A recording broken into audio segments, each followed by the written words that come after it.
Movie کا آغاز ایک ایسے لڑکے سے ہوتا ہے جس کو چھوٹی عمر میں ایک بڑی لڑکی سے پیار ہو جاتا ہے اور وہ لڑکی بہت زیادہ خوبصورت اور جوان ہوتی ہے۔ یہ مووی سیکنڈ ورلڈ وار کے دنوں پہ بیس ہے۔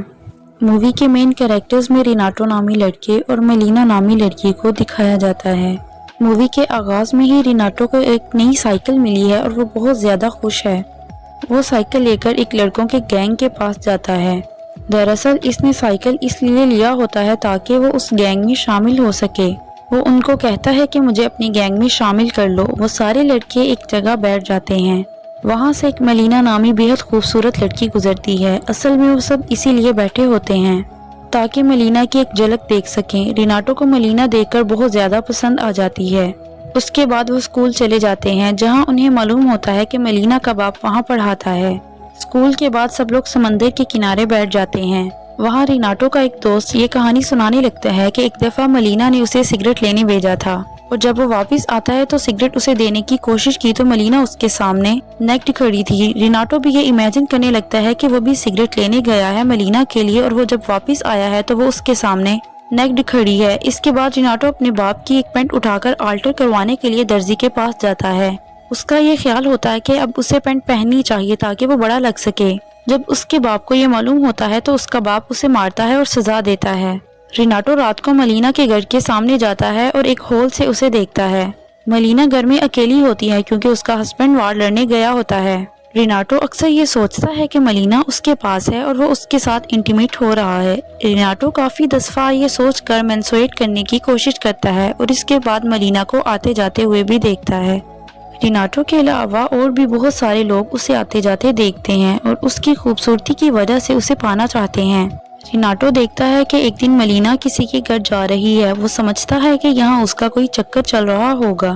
اس کے بعد اسے معلوم ہوتا ہے کہ یہاں ملینا کا باپ رہتا ہے۔ پھر یہ خبر آتی ہے کہ ملینا کا ہسبینڈ وار میں مارا گیا ہے۔ لوگ یہ باتیں کرنے لگتے ہیں کہ ملینا کا ہسبینڈ مر چکا ہے تو وہ اب خود کو سیٹسفائی کیسے کرے گی۔ ریناٹو کو یہ سن کر غصہ آتا ہے تو وہ اس آدمی کی ڈرنک میں تھوک دیتا ہے جس نے یہ سب کہا ہوتا ہے۔ اس کے علاوہ وہ کچھ عورتوں کو باتیں کرنے سنتا ہے ملینا کے بارے میں تو وہ ان کے پرس میں یورین کر دیتا ہے۔ ریناٹو ایک دن دیکھتا ہے کہ ملینا نے کپڑے سکھانے کے لیے ڈالے ہیں۔ جب ملینا اندر جاتی ہے تو وہ اس کے انر ویئرز اٹھا کر بھاگ جاتا ہے اور گھر آ جاتا ہے اور اس کو دیکھ کر مینسویٹ کرتا ہے اور اس کو اپنے منہ پر رکھ کر ہی سو جاتا ہے۔ صبح اس کا باپ اسے اس کے منہ پر دیکھتا ہے تو اسے خوب مارتا ہے اور ایک کمرے میں بند کر دیتا ہے۔ ریناٹو کھانا پینا بند کر دیتا ہے اور اس کے کچھ دن بعد ریناٹو کی طبیعت کافی خراب ہو جاتی ہے تو وہ ڈاکٹر کے پاس جاتا ہے۔ ڈاکٹر کہتا ہے کہ اس کو باہر کی ہوا کھانے کی ضرورت ہے۔ اس کے بعد ریناٹو کی سزا ختم ہو جاتی ہے اور وہ باہر نکل آتا ہے۔ ایک دن ملینا کے فادر اسکول میں پڑھا رہے ہوتے ہیں کہ انہیں ایک لیٹر ملتا ہے کہ اس کی بیٹی ایک فلرٹی ہے اور اس کا کافی زیادہ لوگوں کے ساتھ چکر چل رہا ہے۔ وہاں ایک لڑکا بھی یہ لیٹر پڑھ لیتا ہے اور ساری کلاس کو بتا دیتا ہے۔ ریناٹو اس کے ساتھ لڑائی شروع کر دیتا ہے کہ وہ ملینا کے بارے میں غلط کہہ رہا ہے۔ ریناٹو رات کے وقت ملینا کے گھر جاتا ہے اور اسے معلوم ہوتا ہے کہ اندر ایک آرمی آفیسر ہے جس کا ملینا کے ساتھ چکر چل رہا ہے۔ وہ آرمی آفیسر جب باہر نکلتا ہے تو اسے ایک ڈینٹسٹ ملتا ہے جو کہ ملینا کو پسند کرتا ہے۔ دونوں کی آپس میں لڑائی ہو جاتی ہے اور کچھ لوگ آ کر انہیں چھڑاتے ہیں۔ اس کے بعد سارے شہر میں یہ بات پھیل جاتی ہے کہ ملینا کا آرمی آفیسر کے ساتھ چکر چل رہا ہے۔ یہاں تک کہ ملینا پر ایک کیس بھی ہو جاتا ہے۔ وہ ایک لائر ہائر کرتی ہے اور یہ کیس بھی جیت جاتی ہے۔ لائر جب اپنے پیسوں کی ڈیمانڈ کرتا ہے تو ملینا کے پاس پیسے بہت کم ہوتے ہیں۔ لائر اس کے ساتھ ریپ کرتا ہے اور کہتا ہے کہ یہ میری فیس ہے۔ ریناٹو باہر کھڑا یہ سب کچھ دیکھ رہا ہوتا ہے لیکن وہ کچھ کر نہیں سکتا۔ اس کے بعد ملینا کے حالات کافی زیادہ خراب ہو جاتے ہیں اور اس کے پیسے بھی نہیں ہوتے اس کے پاس۔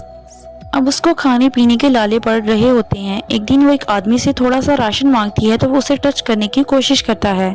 ایک دن وہاں کچھ فائٹر پلینرز آتے ہیں اور وہاں پر بمبارڈمنٹ کر دیتے ہیں اور اس کے بدلے میں کافی تباہی پھیل جاتی ہے۔ اس حادثے میں ملینا کا باپ مارا جاتا ہے اور اس کے بعد ملینا بہت زیادہ لاچار ہو جاتی ہے۔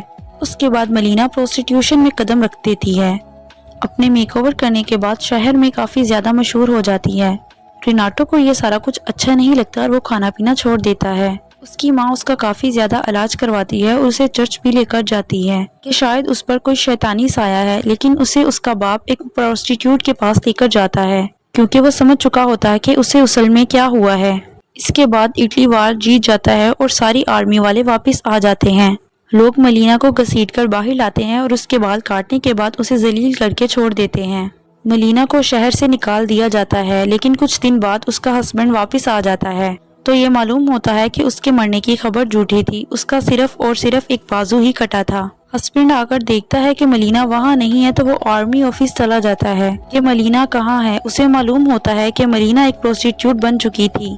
وہ بہت زیادہ دل برداشتہ ہو جاتا ہے اور اس کے بعد ریناٹو ملینا کے ہسبینڈ کو ایک لیٹر دیتا ہے جس میں لکھا ہوتا ہے کہ ملینا بہت اچھی لڑکی تھی، وہ اس نے صرف تم سے ہی پیار کیا تھا اور سارا کچھ اس نے مجبوری میں کیا تھا، اور اس کے ساتھ ہی اس کا ایڈریس لکھا ہوتا ہے۔